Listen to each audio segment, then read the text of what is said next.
Machilipatnam AMVI ఇంట్లో సోదాలు ACB సోదాలు దాడులు చేపట్టింది. కోట్ల విలువైన ఆస్తులను గుర్తించిందని తెలుస్తోంది. Assistant motor vehicle inspector Pillutla Lokanatha Prasad కు ఆదాయానికి మించి ఆస్తులు ఉన్నాయని ఆరోపణలు వచ్చాయి. కేసు నమోదు చేసి ఏసీబీ దర్యాప్తు చేస్తోంది. విజయవాడలో లోకనాథ ప్రసాద్ ఇళ్లు, అతడి సోదరుడి ఇళ్లు, మచిలీపట్నంలోని కార్యాలయంలో ఒకేసారి దాడులు నిర్వహించారు.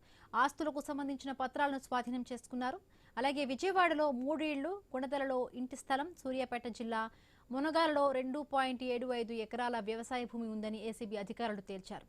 450 గ్రాముల బంగారం, 1.49 కిలోల వెండి, 2,54,000 నగదు, 2 కార్లు, 3 బైకులను గుర్తించారు. బ్యాంకు డిపాజిట్లు 18,80,000 ఉన్నాయని నిర్ధారించారు. ఒక లాకర్ను గుర్తించారు. త్వరలో లాకర్ను తనిఖీ చేస్తామని తెలిపారు.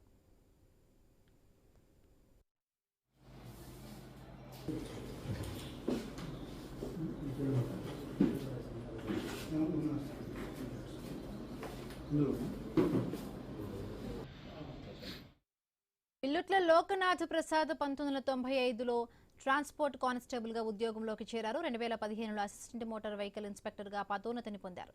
ప్రస్తుతం మచిలీపట్నం ఆర్టీఓ కార్యాలయంలో పనిచేస్తున్నారు.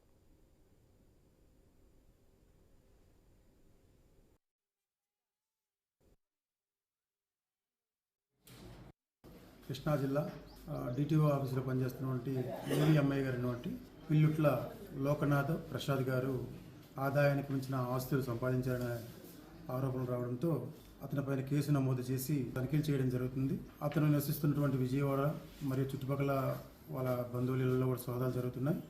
అదేవిధంగా అతను ఈ ఆఫీసులో పనిచేస్తున్నాడు కాబట్టి ఇక్కడ కూడా మనం సోదాలు నిర్వహించడం జరుగుతుంది. ఏసీబీ వాళ్ళు వచ్చి ఫర్దర్ ఎంక్వైరీలో ఈ చర్చాంతరం ఏవైనా ఇంక్రిమెంట్ మెటీరియల్ దొరికితే దానిని కోర్టులో సబ్మిట్ చేయడం జరుగుతుంది.